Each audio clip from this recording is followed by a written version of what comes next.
उन्होंने स्टिंग एक ऑपरेशन हुआ है उसमें उन्होंने बताया है कि योगेश्वर जी हमारे पास ऐसे ऐसे 9 तारीख को आए, ऐसे 11 को आए, और जो वो बातें बोल रहे हैं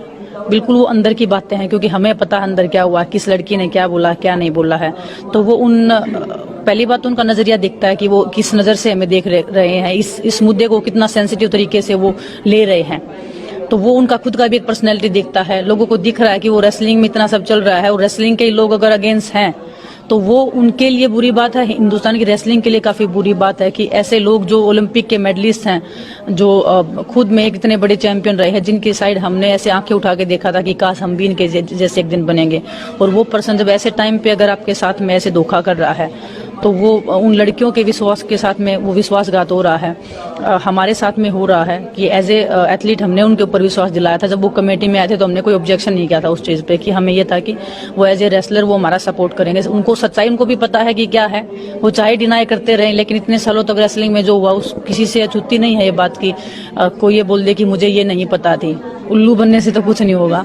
लेकिन योगेश्वर जी ने ऐसे सब किया है तो हमने वो कमेटी से मांग भी किया है कि उनको बाहर किया जाए कमेटी से, क्योंकि जो बंदा इतना सेंसिटिव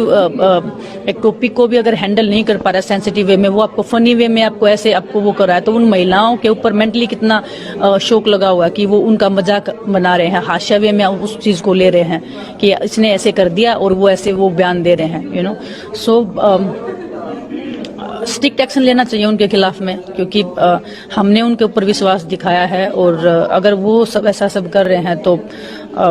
दुख की बात है रेसलिंग के लिए, हम महिलाओं के लिए मेंटली हम इतना उस चीज से गुजर रहे हैं। अगर किसी भी लड़की को कुछ भी होगा तो उसके जिम्मेदार वो भी उतना ही होंगे जितने ब्रिजभूषण शरण होंगे। यहाँ पर एक बात ये भी है कि जो सोर्सेज के हवाले करते कि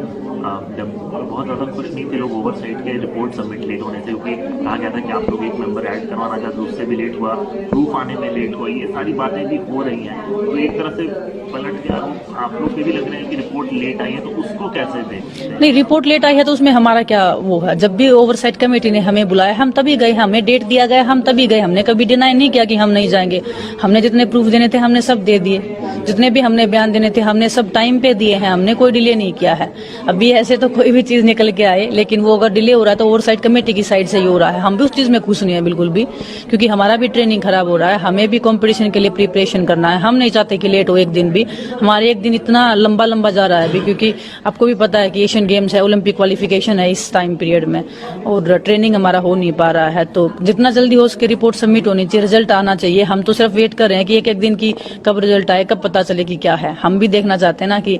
हम खिलाड़ियों के साथ में कितना न्याय कर पाती है कमेटी। हम कमेटी के ऊपर विश्वास दिखा रहे हैं और देखते हैं रिपोर्ट्स क्या आते हैं। अंतर्राष्ट्रीय महिला दिवस बहुत ही नजदीक है,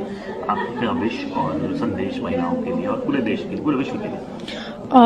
महिलाओं के लिए मेरा एक ही संदेश है कि कुछ भी गलत हो रहा है तो वो आवाज आपको अगर अकेले को भी उठाना पड़े, सच की लड़ाई में कोई आपके साथ नहीं होता है। वो तो मैंने इस चीज में भी देख लिया है कि आपके साथ कोई खड़ा नहीं होता है, सब सिर्फ मजे लेने के लिए होते हैं। सभी आपको नीचे गिराने के लिए भी आएंगे, आपके ऊपर भी सवाल उठाने के लिए आएंगे, लेकिन आपको मजबूत रहना है। और कुछ भी गलत हो रहा है, चाहे आपकी फैमिली में कोई गलत कर रहा है, कोई कुछ भी कर रहा है, अपना एक खुद का ओपिनियन रखना चाहिए, खुद का एक पर्सनैलिटी होना चाहिए आपका कि हाँ कि हम ऐसे नहीं कर सकते, ऐसे कर सकते हैं। तभी हम एक सेफ एनवायरनमेंट अपने आने वाली जनरेशन के लिए बिल्ड कर सकते हैं। एज ए फीमेल हमारा रिस्पॉन्सिबिलिटी बनता है कि हम अपनी लड़ाई खुद लड़े, ना कि हम किसी थर्ड पर्सन को बोले कि आप हमारी सुरक्षा का जिम्मा लीजिए या कुछ भी। हम खुद उसका रिस्पॉन्सिबिलिटी लेना चाहिए और महिलाओं को साथ में रहना चाहिए। एक महिलाओं को एक दूसरे की टांग नहीं खींचनी चाहिए कि